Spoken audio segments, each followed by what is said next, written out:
എല്ലാ വിദ്യാർത്ഥികൾക്കും പുതിയൊരു വീഡിയോയിലേക്ക് സ്വാഗതം. ഈ വർഷത്തെ നീറ്റ് പരീക്ഷ ഇന്ന് ഉച്ചയ്ക്ക് 2 മണി മുതൽ വൈകുന്നേരം 5:20 വരെ നടക്കും. അപ്പോൾ വിദ്യാർത്ഥികൾ ഈ ഒരു എക്സാം ഹാളിൽ ആ ഒരു റിപ്പോർട്ടിംഗ് ടൈമിന് അരമണിക്കൂർ അല്ലെങ്കിൽ 1 മണിക്കൂർ മുമ്പ് തന്നെ എത്തിച്ചേരാനായിട്ട് ശ്രദ്ധിക്കേണ്ടതാണ്.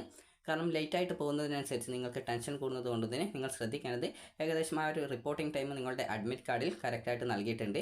അപ്പോൾ ആ ഒരു റിപ്പോർട്ടിംഗ് ടൈമിന് അരമണിക്കൂർ അല്ലെങ്കിൽ 1 മണിക്കൂർ മുമ്പെങ്കിലും ആ ഒരു സെൻറ്ററിൽ എത്തിച്ചേരാനായിട്ട് ശ്രദ്ധിക്കുക. അതുപോലെ വിദ്യാർത്ഥികൾ എക്സാം സെൻറ്ററിൽ പോകുന്നതിന് മുമ്പായിട്ട് നിങ്ങളുടെ ബാഗിൽ അഡ്മിറ്റ് കാർഡ്, അതുപോലെ തന്നെ പ്രൊഫോമ എന്ന് പറഞ്ഞാൽ അഡ്മിറ്റ് കാർഡിൻ്റെ രണ്ടാമത്തെ പേജിൽ നിങ്ങൾ പാസ്പോർട്ട് സൈസ് ഫോട്ടോ ഒട്ടിക്കുന്ന, അത് പാസ്പോർട്ടല്ല പോസ്റ്റ് കാർഡ് സൈസ് ഫോട്ടോ ഒട്ടിക്കുന്ന ആ ഒരു പേജാണ് പ്രൊഫോമ എന്ന് പറയുന്നത്. അപ്പോൾ നിങ്ങളുടെ അഡ്മിറ്റ് കാർഡ് നിങ്ങൾ പ്രിൻ്റ് ഔട്ട് എടുത്തപ്പോൾ അതിൽ നിങ്ങളുടെ ഫോട്ടോയും അതുപോലെ തന്നെ സിഗ്നേച്ചറും പ്രിൻ്റഡ് ആയിട്ട് വന്നിട്ടുണ്ട് എന്നുള്ള കാര്യം നിങ്ങൾ ശ്രദ്ധിക്കുക. അതുപോലെ തന്നെ ആ ഒരു ഫസ്റ്റ് പേജിൽ നിങ്ങളുടെ പാസ്പോർട്ട് സൈസ് ഫോട്ടോ ഒട്ടിക്കുന്നതിനും തമ്പ് ഇംപ്രഷൻ ചെയ്യുന്നതിനുമായിട്ടുള്ള ഭാഗമുണ്ട്. അപ്പോൾ അവിടെ കറക്റ്റായിട്ട് അത് നിങ്ങളുടെ പാസ്പോർട്ട് സൈസ് ഫോട്ടോയും അതുപോലെ തമ്പ് ഇംപ്രഷനും ചെയ്തിട്ടുണ്ട് എന്നുള്ളത് ഉറപ്പുവരുത്തുക. അതിൽ മൂന്നാമത്തെ കോളത്തിൽ നിങ്ങൾ എക്സാം ഹാളിൽ നിന്നാണ് സിഗ്നേച്ചർ ചെയ്യേണ്ടത്. നിങ്ങൾ എക്സാം സെൻറ്ററിലേക്ക് പോകുന്ന സമയത്ത് അത് ചെയ്യേണ്ട ആവശ്യമില്ല. അതിനുശേഷം രണ്ടാമത്തെ പേജായിട്ടുള്ള പ്രൊഫോമ, അതിൽ നിങ്ങളുടെ പോസ്റ്റ് കാർഡ് സൈസ് ഫോട്ടോയാണ് ഒട്ടിക്കേണ്ടത്. അപ്പോൾ ഇത്രയുമാണ് നിങ്ങൾ ശ്രദ്ധിക്കേണ്ടത്. അതുപോലെ തന്നെ ഈ ഒരു 2 പേജുകൾ നിർബന്ധമായിട്ടും എക്സാമിന് പോകുമ്പോൾ എടുക്കേണ്ടതാണ്. അതായത് ആദ്യത്തെ അഡ്മിറ്റ് കാർഡിൻ്റെ 2 പേജുകൾ നിർബന്ധമായിട്ടും കൊണ്ടുപോകേണ്ടതാണ്. അതുപോലെ നിങ്ങൾക്ക് വേണമെങ്കിൽ എക്സ്ട്രാ ഒരു കോപ്പി കൂടി ഈ ഒരു അഡ്മിറ്റ് കാർഡിൻ്റെയും ഈ ഒരു 2 പേജുകളുടെയും എക്സ്ട്രാ കോപ്പി കൂടി കയ്യിൽ കരുതാവുന്നതാണ്. അതുപോലെ പോകുമ്പോൾ എക്സ്ട്രാ ആയിട്ട് ഒരു പാസ്പോർട്ട് സൈസ് ഫോട്ടോ എടുക്കുക. അത് നിങ്ങളുടെ അറ്റൻഡൻസ് ഷീറ്റിൽ ഒട്ടിക്കുന്നതിന് വേണ്ടിയിട്ടാണ്. നിങ്ങൾക്ക് വേണമെങ്കിൽ 1-2 കയ്യിൽ കരുതാം. അറ്റൻഡൻസ് ഷീറ്റിൽ ഒട്ടിക്കുന്നതിനായിട്ടാണ് ഈ ഒരു പാസ്പോർട്ട് സൈസ് ഫോട്ടോ ആവശ്യമായിട്ടുള്ളത്.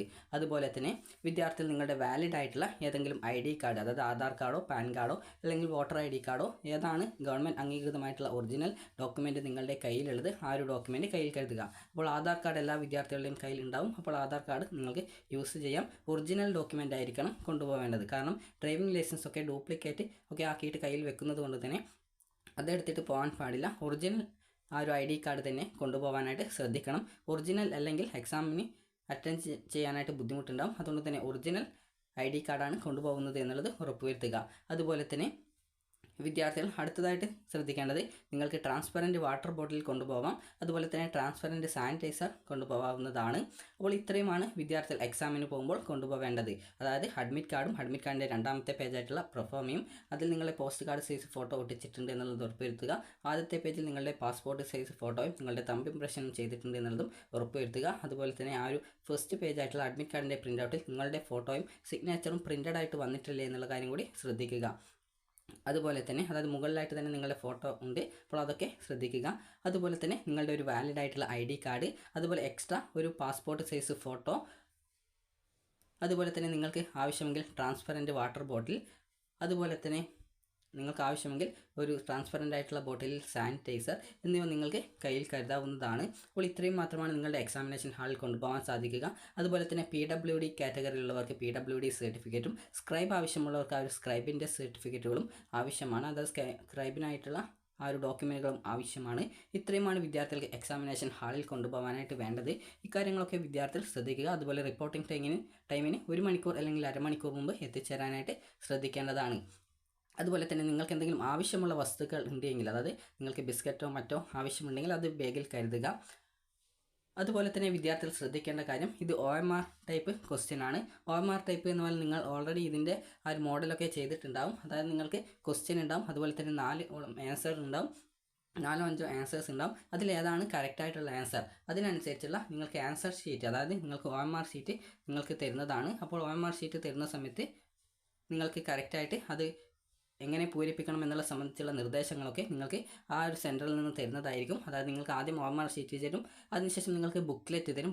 ക്വസ്റ്റ്യൻ ബുക്ക്ലെറ്റിൽ കറക്റ്റായിട്ട് ക്വസ്റ്റ്യൻസ് ഉണ്ടോ എന്നുള്ള കാര്യം പ്രത്യേകം ശ്രദ്ധിക്കുക. കാരണം ഏതെങ്കിലും ക്വസ്റ്റ്യൻ മിസ്സായി പോയിട്ടുണ്ടോ എന്നുള്ളത് ശ്രദ്ധിക്കുക.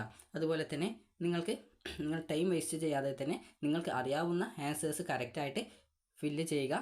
അതേസമയം നിങ്ങൾ ഫില്ല് ചെയ്യുന്ന ആ ഒരു ആൻസറിൻ്റെ കറക്റ്റായിട്ടുള്ള കറസ്പോണ്ടിങ് ആയിട്ടുള്ള ആ ഒരു ബബിൾ തന്നെയാണോ പൂരിപ്പിക്കുന്നത് എന്നുള്ളതും ശ്രദ്ധിക്കുക.